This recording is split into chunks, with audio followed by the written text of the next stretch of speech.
Adverbele de timp, Zeitadverbien, în germană, sunt cuvinte de grupuri de cuvinte care indică momentul sau durata unei acțiuni sau care oferă informații despre când se întâmplă ceva. Aceste adverbe pot fi folosite pentru a răspunde la întrebări precum când sau de cât timp. Iată câteva exemple de adverbe de timp în germană. Heute, astăzi. Exemplu, ich gehe heute ins Kino. Ich gehe heute ins Kino.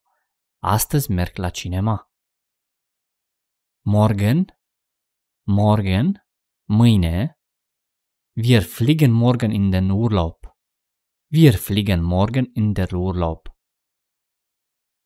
Mâine zburăm în vacanță. Gestern, ieri. Gestern habe ich meine Freunde getroffen. Gestern habe ich meine Freunde getroffen. Ieri m-am întâlnit cu prietenii mei. Jetzt, acum. Ich arbeite jetzt. Ich arbeite jetzt. Lucrez acum. Später, mai târziu. Kann ich dich später anrufen? Kann ich dich später anrufen? Te pot suna mai târziu? Früh, devreme. Er steht früh auf. Er steht früh auf. Se trezește devreme. Abends, seara. Abends lese ich oft ein Buch. Abends lese ich oft ein Buch. Seara citesc adesea o carte.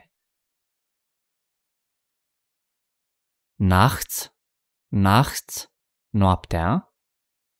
Nachts schlaf ich gut. Nachts schlaf ich gut. Noaptea dorm bine.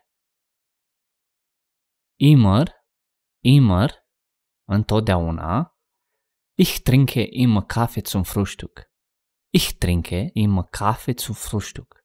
Beau întotdeauna cafea la micul dejun. Manchmal, uneori. Manchmal gehe ich ins Fitnessstudio. Manchmal gehe ich ins Fitnessstudio. Uneori merg la sală. Aceste exemple acoperă o varietate de adverbe de timp și oferă informații despre momente specifice sau perioade de timp. Este important să observi contextul în care aceste adverbe sunt folosite pentru a înțelege mai bine sensul lor în propoziție. Vă mulțumesc frumos, la revedere!